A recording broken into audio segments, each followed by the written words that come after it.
Hey guys, Kathy Reagan here with your weekly soaps roundup, and let's get right to the good stuff on the soaps this week. On Bold and the Beautiful, Thomas made a video paying tribute to his dead pal Vinny. Now, when Liam saw the video and had a mini meltdown, Hope assumed it was because her husband was still upset about the dead man having switched the paternity test. Meanwhile, Carter and Quinn vowed they'd never sleep together again, never.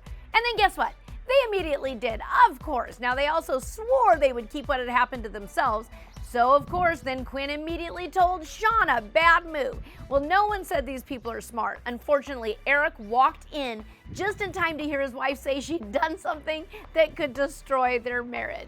Coming up, Eric makes a decision about his future with Quinn. Ooh, I don't know what that's gonna be. Now, on Days of Our Lives, shortly after having a miscarriage, Gwen got into a fight with Abigail and took a tumble down a staircase. Of course, Gwen then led everyone to believe that the altercation with Abigail was responsible for her losing the baby. How convenient. I swear I've seen this exact storyline a million times, and yet it still puts me on the edge of my seat. Now, Belle found evidence that Jan might have come out of her coma and been the one to kill Charlie. Meanwhile, the increasingly delusional killer assumed that once Belle was out of the picture, she would become, wait for it, Mrs. Jan Brady. All I can say is Marsha, Marsha, Marsha.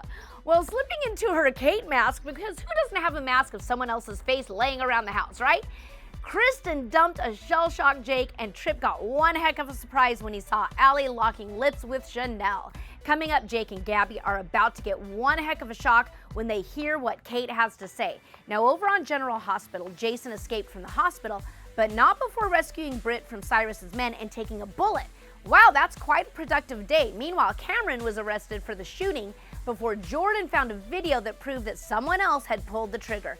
Cameron was stunned when Scott and Elizabeth admitted that they were pretty sure Peter had killed Franco, but couldn't prove it. Now, after helping Britt save Jason's life by donating blood, Carly did what any strong woman does. She slipped into a hot dress and heels to crash the meeting of the 5 families and make sure they knew she'd be filling Sunny's seat, not Cyrus. Coming up, Maxie and Brooklyn's plan may hit a snag when the mom-to-be gets news about her baby.